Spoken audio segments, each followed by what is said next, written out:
It's almost time, my friends. On this part we will wrap up our unfinished business on World 3, as well as preparing ourselves for the final dungeon of the game. Okay, to leave the Pyramid of Moor you got a couple options. You can use the Exit Time Magic spell, but for this to be worthwhile you need impeccable timing. You cannot do any mistakes on your menuing, otherwise it's just faster and easier to walk out of the pyramid. Further, you also lose dash speed, and there is a small trench on the elder tree that you have to walk awkwardly before the cutscene happens up until this point. So to me, it's better to use the waltz out of the pyramid. There is nothing stopping you, and it's easier on the fingers, I suppose. Okay, so as we enter the elder tree, you just want to walk all the way to the right until you touch this bush, and the event tile that will make the boss battle happen is below you. So right here on this spot you need to switch your setup. Bars is going to become a mediator, so we can employ the magic dragon we caught back at Exodus Castle, and we can have the boss battle happen. I got a fairly lengthy cutscene here. So the boss coming up is Merugene. She's peculiar in that she has several faces. Just a bunch of different Merugenes that alternate weaknesses, and she just rotates between them. With cover on Kara, we have the ability to protect the party from her opening round, which is always going to be a physical attack. And even if she got hit by 3 mummy attacks on the pyramid, she will be safe. Now, Mirage always opens with a phase that is weak to fire. It's always consistent. It's always the same phase. It has a 20 grand health. It's weak to fire and also has a crap load of defense, like 90 defense. It's insane. Even at the max level, we wouldn't be able to damage through that very effectively. So our alternative here is capitalizing off of her fire weakness. First, we're going to use a fire spell just to drop her HP a little bit, and then we're going to release the dragons for the flame. This deals 25% of the target's max HP, and since Merugene has 20 grand, this deals 5000 damage. But because she's also weak to fire, the flame spell doubles in damage and actually hits the damage cap. So at the end of the day, we'll need to hit 2 more damage on Merugene to finish her off afterwards.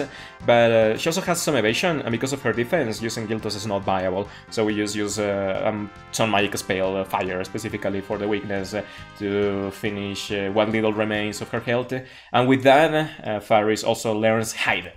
It's important to have that command before entering the void. But now Lena joins the party, and the step row here is a little precise, because we eliminate a random encounter as we enter on the elder tree, but if you didn't do the step row correctly, you're going to get an encounter exactly on this next tile, which is going to surprise you, as you don't have an escape or a thief on the party. So if you are unsure on whether you maintain the step route, I would recommend that you switch your bards to a thief immediately after the battle ends, and hold the start as well, so you can sort of half step that just as a safety measure, because you gain a step as soon as you leave the elder tree, so an encounter could get you there. But for the step route, we just keep going. Yep. Right at this corner, we're going to switch bards into a thief at escape, so we can protect ourselves from encounters at the void. And now we have the final half step of the game. You can perform it anywhere around here. You just have to half step somewhere around the bridge. You have a handful of spare steps to go, and retrieve the airship. At last, we can fly around the world once again.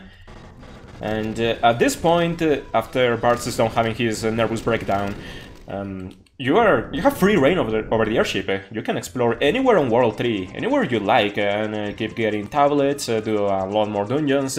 But there is also the peculiarity that you have access to the final dungeon of the game. You can just enter and ignore everything else, which is exactly what we're intending on doing.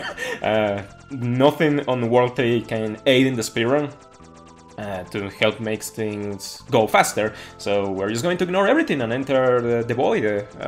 Now that we have the airship, it's possible to do that. You need the airship specifically to enter the void.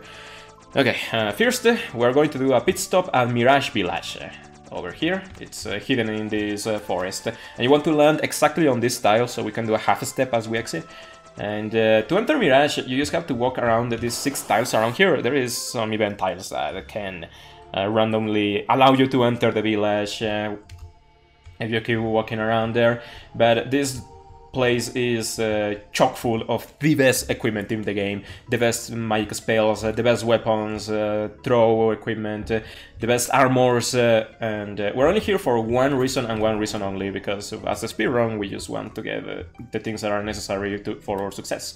You want to go to the hidden shop here, and you need to press A next to the shelf. Sorry, I glossed over that, but talk with this merchant over here, and he's going to sell running shoes. Running shoes are a piece of footwear that inflict a haste on the target permanently. It's basically auto haste. You will always have a haste set up when you have a running shoe equipped, and this is really good because it doubles our agility and will allow us to have a head start over bosses and allow us to mix, crowd control them, and just give us a lot more turns to finish off boss battles. So we want at least 3 of these. So for that we need a lot of money, which we don't have, they are very expensive. So we're going to sell all the Dragon Fangs we've been collecting up to this point, up to 61. For the Void you need a minimum of 19 Dragon Fangs, so it looks like I have a lot of here and I could afford selling more just to not bother with the rest of the inventory here, but this doesn't account for any backups that you have to do. Maybe you have to do machine heads, you will be a lot lower on Dragon Fangs. If you have to mix things again, that will also be the case. So Dragon Fangs don't usually wind up with this exact amount unless you did the speedrun perfectly. So I am just letting you know that you need exactly 19 Dragon Fangs to get through the Void, assuming no extra mixes have to happen, which there shouldn't be, but you know, just in case. If you are missing money, you can also sell the guard ring. This is the reason we collected this on the Pyramid of Moor. But with that, we have enough money for 3 running shoes, as well as more than 90 grand gold, which is what we're looking for here. 9 grand, 90 grand, what's the difference? Something important is that you cannot afford to sell the Coronet. We have to keep that for the Void, even though it sells for a stupid amount of money and we would solve everything. We just needed to save it. And you can also sell some spares, maybe some random shields that you grabbed throughout the run, maybe the ice bow from Cryclow, things like that.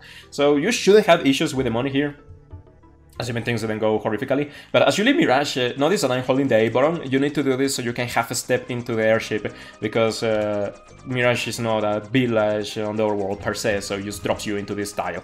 And you need to hold A to eat up a step before it happens. And then you keep flying north, and right here is where Tycoon Castle used to be. And if you enter it, you can access the Void. You can only enter the Void from this specific black hole and engage the final dungeon of Final Fantasy V. The speedrun is nearing its end, my friends. As emotional as it gets me, I'm glad that we were able to get it so far. That I didn't give up with the tutorial and whatnot. Okay, entering the Void, we want to be at 205 total steps.